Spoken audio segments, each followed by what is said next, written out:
Salam sejahtera bagi kita semua. Juga selamat beribadah bagi jemaat Tuhan yang ada di rumah masing-masing. Salam sejahtera dan Tuhan Yesus memberkati. Terima kasih buat kesempatan yang diberikan. Pagi ini saya boleh menyampaikan firman Tuhan. Shalom. Luar biasa. Enggak terasa Bapak Ibu Saudara, kita hari ini udah berada di akhir bulan November, di minggu terakhir. 1 bulan lagi kita akan memasuki tahun 2020. 2021 berarti saudara sangat memperhatikan. Puji Tuhan, ternyata kita semua bisa melewati tahun yang sangat sulit ini. Kita tahu COVID-19 yang melanda seluruh dunia sampai saat ini belum selesai. Banyak sekali perusahaan-perusahaan yang berjatuhan, para karyawan yang di-PHK, yang dirumahkan.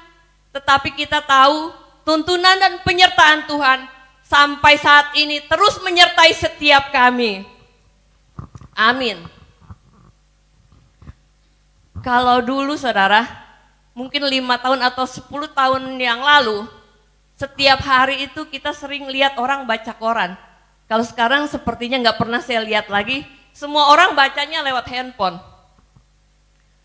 Dulu kalau kita lihat, di akhir-akhir tahun, isi koran itu ramalan-ramalan yang akan terjadi pada tahun berikutnya. Ada suhu A, suhu B, ada mama A, mama B yang sedang meramal.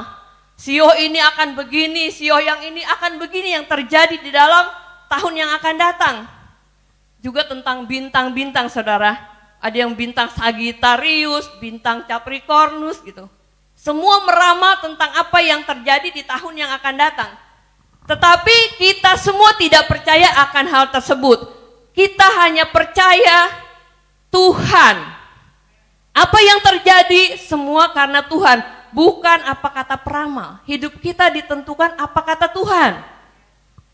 Pagi ini tema khotbah yang saya bagikan, tuntunan dan penyertaannya sempurna. Tuntunan dan penyertaan Tuhan itu sempurna di dalam hidup saudara dan hidup saya.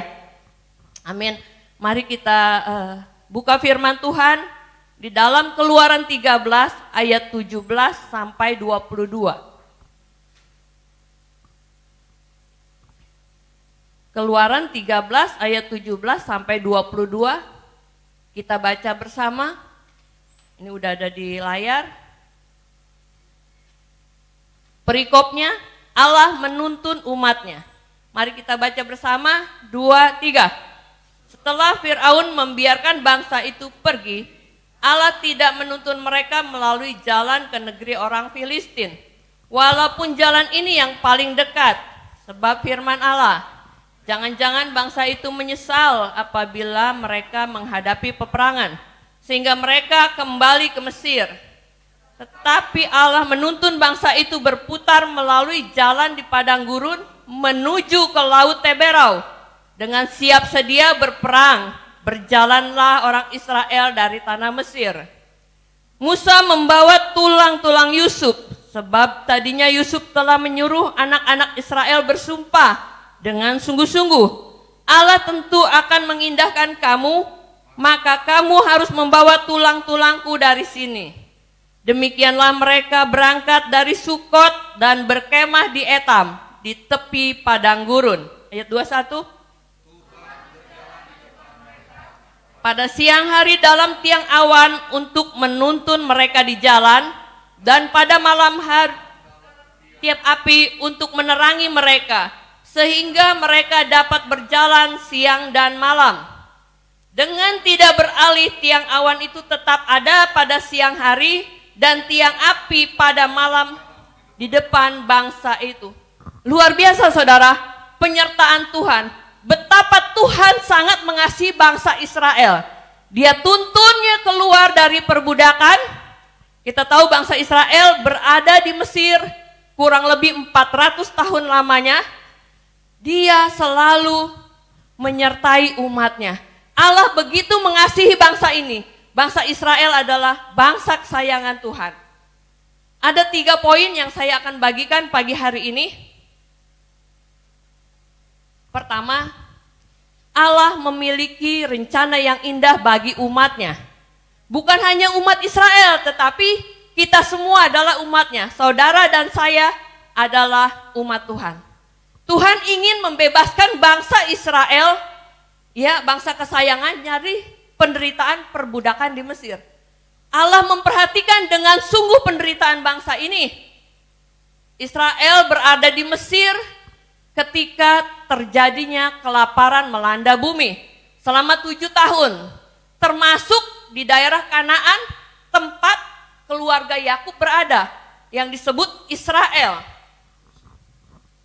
Mereka bersama keluarga besar hijrah dari Kanaan ke Mesir ketika Yusuf jadi pejabat tinggi di Mesir dan mereka tinggal di Gosen. Bukan Gosen yang kirim makanan ya saudara. Bukan dari Gojek. Tapi nama sebuah daerah. Bangsa ini berada di Mesir 400 tahun lamanya. Bangsa Israel tinggal di Goshen dan penduduknya itu semakin hari itu semakin bertambah banyak. Sehingga penduduk di Goshen itu lebih banyak penduduk Israel daripada penduduk Mesir. Firaun menjadi takut saudara. Karena penduduk Israel semakin banyak. Disinilah mulainya terjadi penindasan terhadap bangsa ini. Mereka dipaksa kerja keras, kerja rodi, mereka ditindas dengan kejam. Israel berseru kepada Tuhan, bangsa ini berseru-seru kepada Tuhan. Dan Tuhan memperhatikan kesengsaraan umatnya. Saudara, kalau kita merasa tertindas, kita penuh dengan pergumulan hidup, jangan berseru kepada manusia saudara. Berseru kepada Tuhan. Dan Tuhan sangat memperhatikan umat kesayangannya. Kita lihat dari Keluaran 3 ayat 7 sampai 9.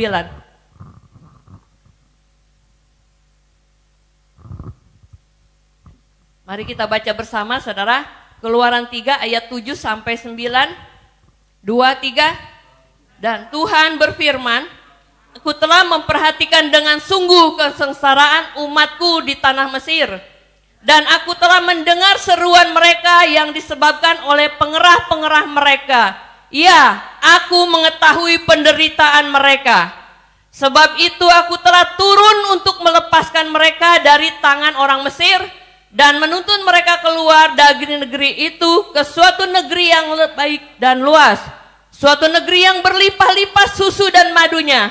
Ke tempat orang Kanaan, orang Het, orang Amori, orang Feris, orang Hewi, dan orang Yebus.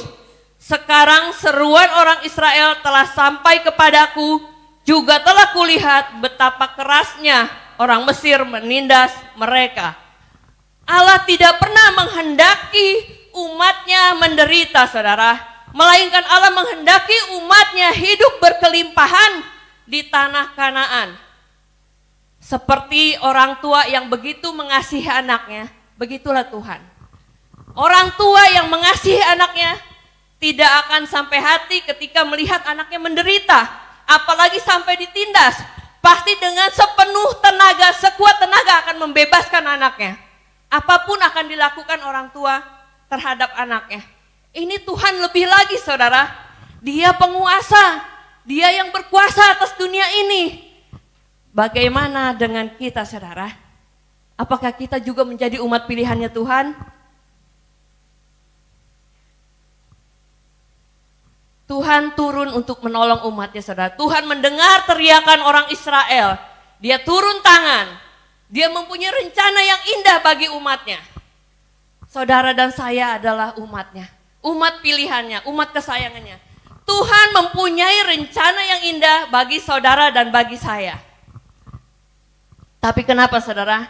Banyak orang yang tidak memiliki, tidak merasakan rencana indahnya Tuhan itu. Banyak orang yang tidak bisa menikmati Kanaan karena mereka tidak mau keluar dari Mesir.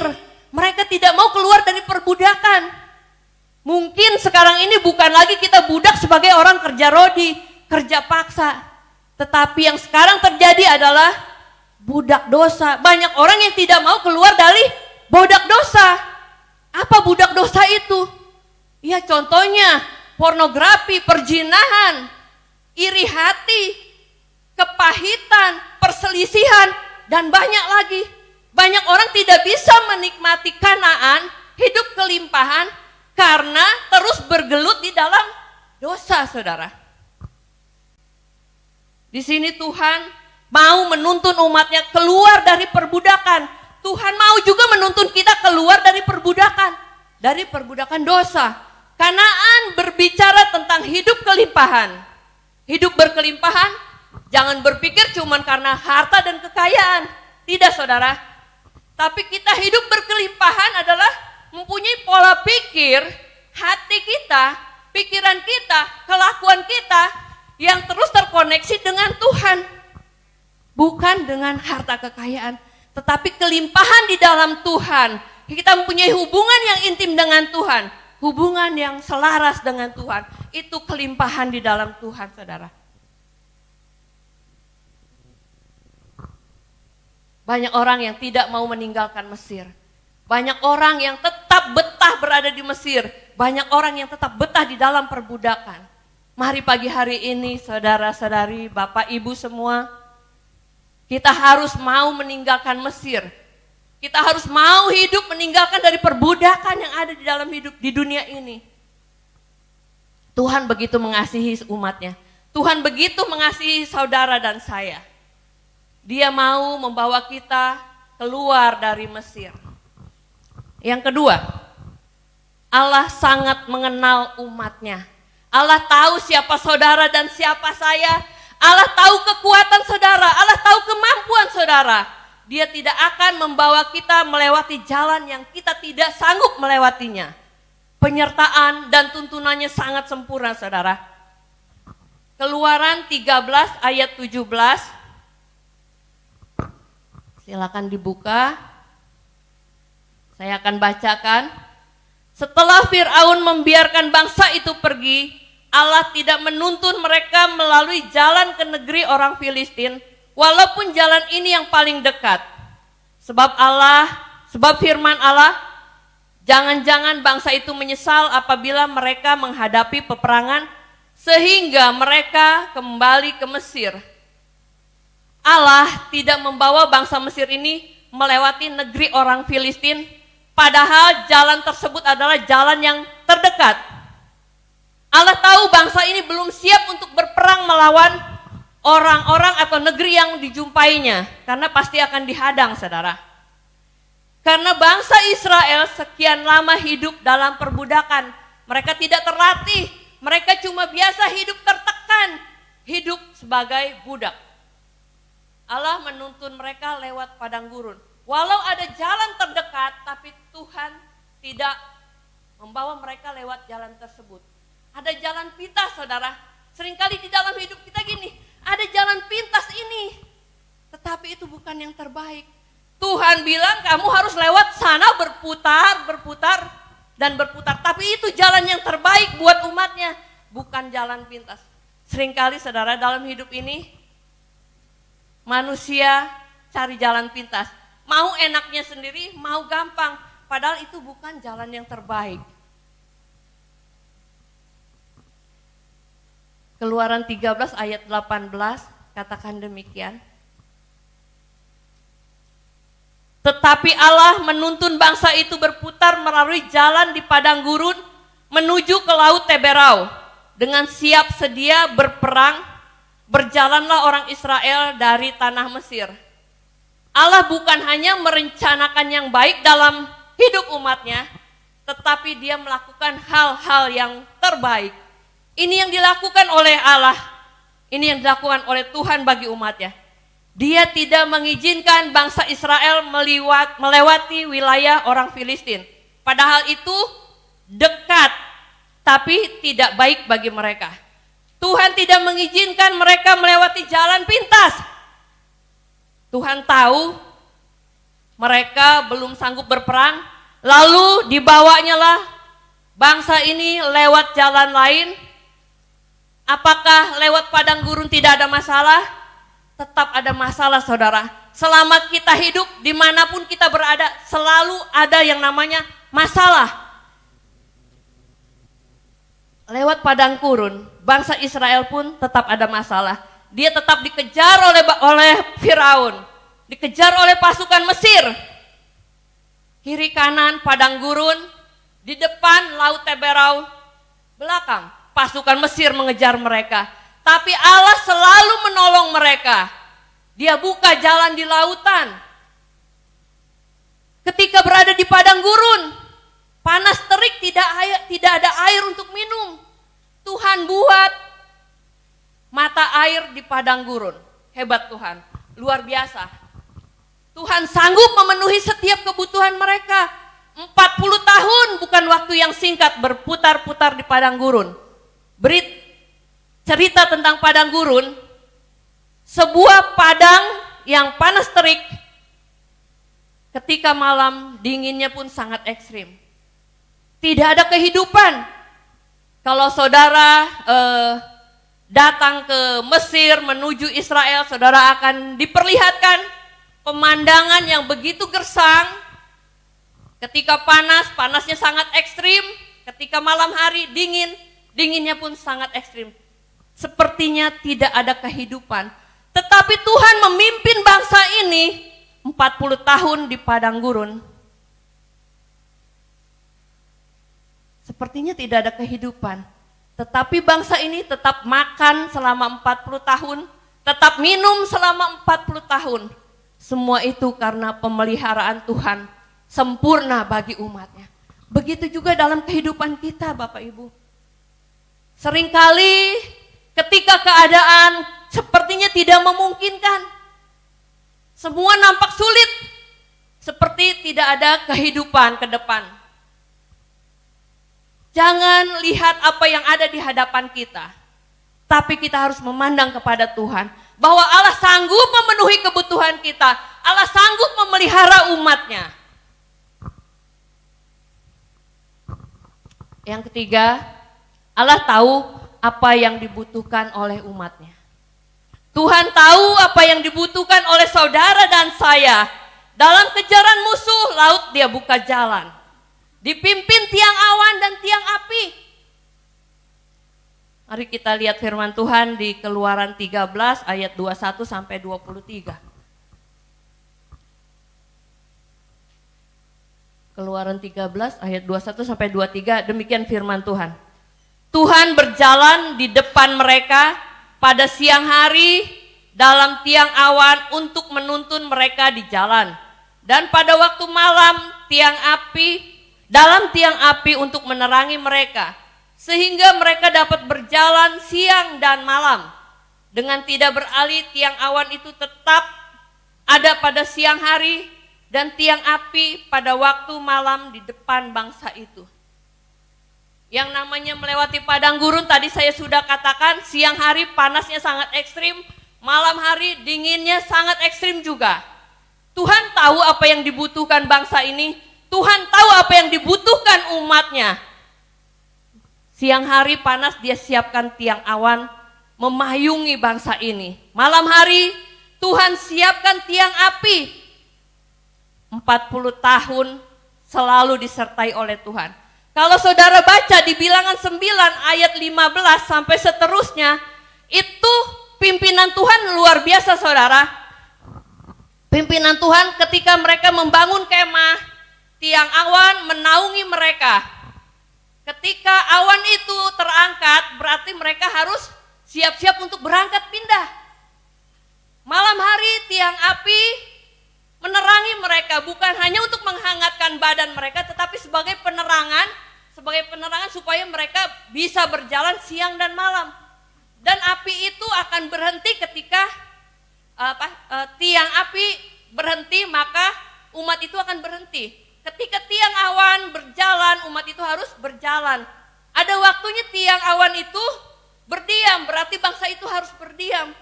Tuntunan Tuhan itu sampai seperti itu. Luar biasa. Tidak bisa dibayangkan saudara, betapa hebatnya Tuhan, betapa luar biasanya. Tetapi heran, bangsa ini kok begitu terus bersungut-sungut, begitu terus tidak setia kepada Tuhan. Padahal melihat secara langsung dengan mata kepala sendiri tuntunan Tuhan yang luar biasa. Tetapi masih aja bersungut-sungut. Saya bilang, aduh, kalau bilang kasarnya, bangsa ini dablek banget ya. Tuhan begitu setia, begitu luar biasa bagi bangsa ini, tetapi kok sepertinya enggak bersyukur gitu. Seperti itulah kalau orang tidak bersyukur, saudara. Penyertaan Tuhan luar biasa. Lalu apa sih makna tiang awan dan tiang api pada kehidupan masa kini? Tiang awan dan tiang api itu melambangkan penyertaan Tuhan dan tuntunan Tuhan di dalam hidup kita. Saat ini memang kita tidak melihat manifestasi kehadiran Allah seperti yang terjadi di perjanjian lama. Melihat tiang awan, melihat tiang api, ada mata air di padang gurun. Mungkin kita tidak lagi melihat hal-hal tersebut saat ini. Di dalam perjanjian lama, manifestasi Allah itu hanya dinikmati oleh bangsa Israel. Bangsa lain cuma bisa melihat, tapi tidak bisa menikmati.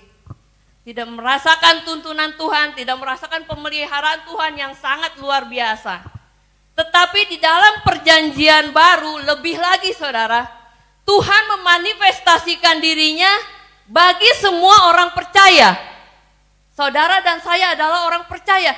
Tuhan memanifestasikan dirinya lewat hidup kita. Lewat hidup saudara, lewat hidup saya. Karena saudara dan saya adalah umat-umat pilihan Tuhan. Jika Allah ada di dalam kita, siapakah yang bisa melawan kita? 1 Korintus 2 ayat 9 katakan demikian saudara. Tetapi seperti ada tertulis, apa yang tidak pernah dilihat oleh mata dan tidak pernah timbul di dalam hati. Tetapi seperti ada tertulis, apa yang tidak pernah dilihat oleh mata dan tidak pernah didengar oleh telinga dan tidak pernah timbul di dalam hati manusia, semua yang disediakan Allah untuk mereka yang mengasihi Dia. Saat ini apakah yang saudara sedang hadapi? Pekerjaankah? Rumah tangga? Jodohkah? Minta sama Tuhan saudara. Dia ada bersama saudara, Dia hidup di dalam dirimu. Penyertaan dan tuntunan Tuhan ada di dalam hati kita. Bukan di luar. Tidak seperti di dalam perjanjian lama, tuntunan Tuhan itu bisa dilihat. Tetapi saat ini ada di dalam setiap kita, ada di dalam hidup saudara dan di dalam hidup saya. Pegang janji Tuhan dan taati perintahnya. Buang semua yang namanya hal-hal yang buruk. Buang semua perhambaan yang ada di dalam diri kita. Agar hidup kita berkenan kepada Tuhan. Janji Tuhan itu tidak pernah berubah, janjinya ya dan amin. Dia akan menyertai saudara dan saya sampai akhir zaman. Dia akan tetap menyertai umatnya. Hidup ini memang penuh tantangan. Jika Tuhan beserta dengan kita, siapakah lawan kita? Ayat emas pagi hari ini saudara, bagi setiap kita, ketika kita menghadapi tantangan, ketika kita menghadapi pergumulan di dalam hidup ini. Yesaya 41 ayat 10 ini jadi pegangan bagi kita semua. Yesaya 41 ayat 10. Ini firman Tuhan. Janganlah takut, sebab aku menyertai engkau. Janganlah bimbang, sebab aku ini Allahmu. Aku akan meneguhkan, bahkan akan menolong engkau. Aku akan memegang engkau dengan tangan kananku yang membawa kemenangan. Amin saudara. Jangan takut apa yang dihadapi saat ini. Tantangan kehidupan, atau apapun juga, firman Tuhan katakan, jangan takut, aku menyertai engkau. Jangan bimbang. Orang yang bimbang, apa saudara? Apa Pak Gembala? Seperti ombak di lautan, bergelombang, tidak punya ketetapan hati, terombang-ambing. Firman Tuhan bahkan katakan, aku akan meneguhkan engkau. Tuhan akan memberi kekuatan pada kita, bahkan akan menolong engkau. Bukan cuma menyertai saudara, bukan cuma dilihat, tapi akan ditolong oleh Tuhan. Aku akan memegang engkau dengan tangan kananku yang membawa kemenangan. Dalam perjalanan hidup ini, banyak orang yang merasa khawatir, takut menghadapi hari-hari yang akan datang. Melalui firman Tuhan pagi hari ini, kita belajar saudara. Kalau tahun 2020 ini aja, kita bisa loh melewati, padahal sangat sulit. 8 bulan di rumah terus, 8 bulan gak boleh berjabat tangan, gak boleh berkerumun, gak boleh kita lagi berkumpul bersama keluarga besar, harus jaga jarak. Wah, sangat sulit saudara, tapi Tuhan tetap menyertai kita. Tuhan tetap menuntun kita. Kita ada sampai saat ini itu karena penyertaannya. Kita ada sampai saat ini karena tuntunannya. Amin. Tuhan sanggup menuntun dan menyertai Bapak, Ibu, Saudara semua, termasuk saya. Amin. Pagi hari ini firman Tuhan yang saya bagikan. Biarlah melalui firman Tuhan kita dikuatkan bahwa Tuhan itu mempunyai rencana yang indah bagi saudara dan saya. Tuhan tahu kekuatan kita, kemampuan kita sampai di mana. Dia tidak akan membawa kita melewati jalan yang kita tidak sanggup melaluinya. Dan Tuhan tahu apa yang menjadi kebutuhan kita. Tidak akan dibiarkan umatnya kelaparan, tidak akan dibiarkan umatnya kehausan. Tuhan selalu mencukupkan apa yang kita butuhkan. Ingat ya, apa yang kita butuhkan. Karena kalau keinginan tidak akan terpuaskan. Tapi kalau kebutuhan, sehari cukup. Tidak pernah kekurangan, selalu cukup. Tapi kalau keinginan, terlalu banyak saudara. Makanya Tuhan tidak pernah berjanji tentang hal itu. Karena manusia itu serakah, manusia itu rakus. Terima kasih.